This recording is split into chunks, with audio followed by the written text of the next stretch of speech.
Good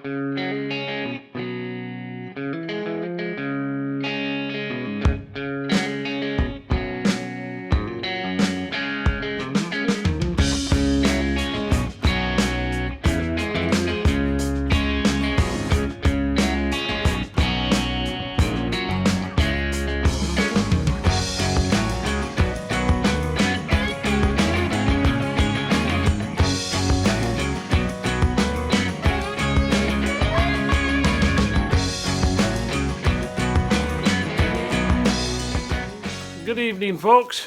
Well, I'll tell you what, I've got a 10 by 10 top plate that's coming into this barn tonight, and I don't care what I have to do to get it in here because I have to get something major cut. Because all this stagnant non-progress crap is driving me friggin' nuts. So, it's actually raining here tonight too. Now, we were just below zero here a few days ago, and now it's raining. But, there's enough snow up here, we're fairly good in here. So, what we're gonna do, I'm going to get it off of the sawhorses outside. It's dark out there, so I'm not going to run the camera in. I'm going to see if I could scoot that in here with the chain hoist.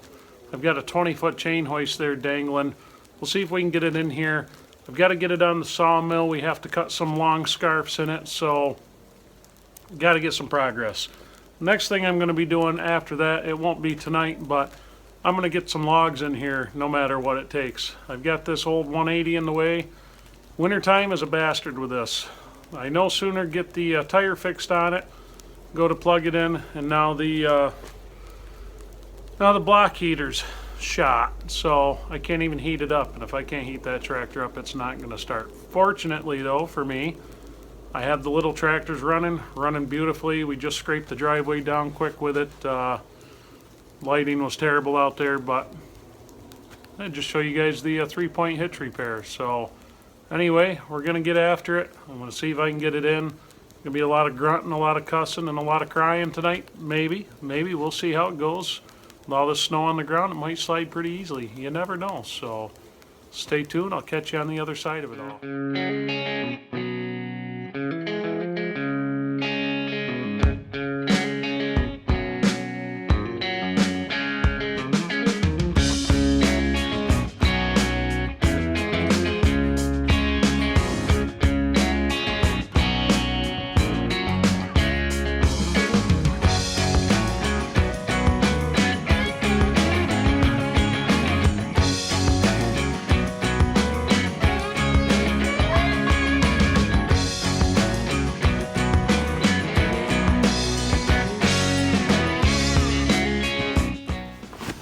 Alright, so now we have another timber set up here.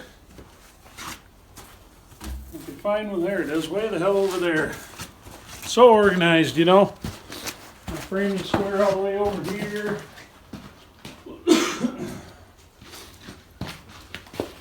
So before I leave this tonight, before we go in and all that good stuff, make sure this guy's nice and square. It's good there. Good there. A little bit of ice on this thing, but I always say check these things in a few spots. You want to find your best side for your reference face and your adjacent face. Now I can tell you, I have a decent amount of wane on this one. Remember what wane is? That's the leftover edges of the bark that you couldn't get off right here. So what we're going to need to do on this one when we get ready to do this tomorrow night, I want to snap a line down all the way down through here. So I want this side right here. So I want this side here to be up. Now my biggest patch of wane is down here on the other end. I want that patch to face in because I really like the looks of that in the timbers. So what we're going to do, this actually isn't sitting the way that it's going to sit. So I'm going to use this for my reference face even though we have this wane on here. So we're going to have to snap a center line down this. I don't know if you've been around long enough to see a tie beam video I did back in the spring or something like that. I had the same thing. I had a good patch of wane on there and it was on my reference side. So what I had to do is I had to snap a line down the middle to lay the joinery out. That's what we're going to do here. The only thing I don't like about doing that, if you're going to snap a line, get yourself an ink line or something like that, something that leaves a really fine line. I use a braided chalk line. It's a fairly fine line. It's not as fine as I want it though. So it could throw things off a little bit, that, you know, it gives you a little more room for human error. So my trick is, when I do that, I measure from the same side of the chalk line all the time. So I'll shade that chalk line over to one side or the other of my center mark, and then I'll use the edge of that chalk line where it's real sharp, and that way I'm fairly accurate on it. If you're off a 16th or something like that, especially on timbers this size, that's not going to matter. But remember what I always say, accuracy, accuracy, accuracy. Just makes it so much easier when you go to put this stuff together. It'll be ready to go for you. You won't have to dick around with it. You know, it'll go together easy. And you've seen throughout the course of this project where as much time as I take with stuff, it's not always, I frig up. You know, it's the way it goes. I screw up. Everybody does. You live and you learn. You try not to do the same screw up twice. You know, if you're finding yourself doing the same mess up 2 or 3 times, you really need to reevaluate what you're doing and make the changes you need to make so you can do this stuff accurately. But like I said, a 16th of an inch is not going to matter on a timber this big. I find in a lot of things that I do, the smaller the wood you're working with, the smaller the mistake, it's going to look like a huge mistake. So we try to avoid that. You know, even when I'm working with this big stuff, I still want it as good as I can get it. But so we're going to finish peeling this thing off, all that good stuff, and go from there. We had a lot going on tonight. Just clearing some snow, all that good stuff.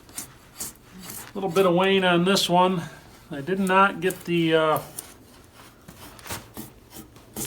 good amount of wane on this one, but so this is actually one of the top plates for the west wall. I have 3 more of these I have to mill up, and we're probably going to try to use the same formula to get those logs into here that I used to get this in here. And so it should work out nice. I just have to keep going, make some progress, you know.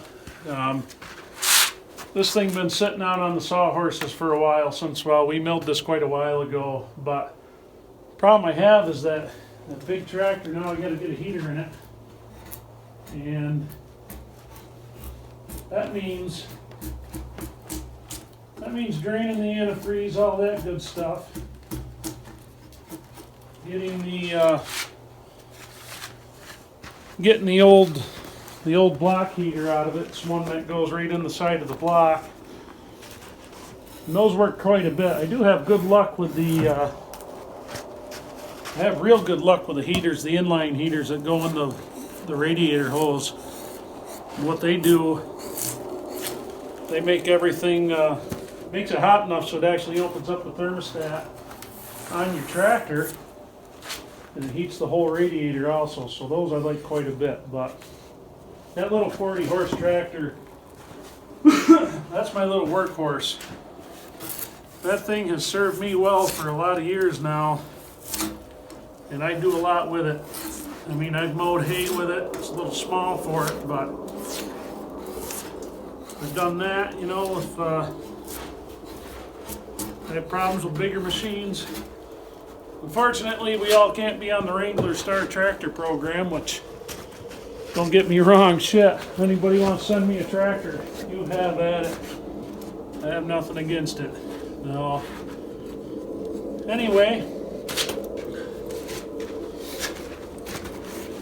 Anyway, what we have is, it's Monday night and this is what's going on.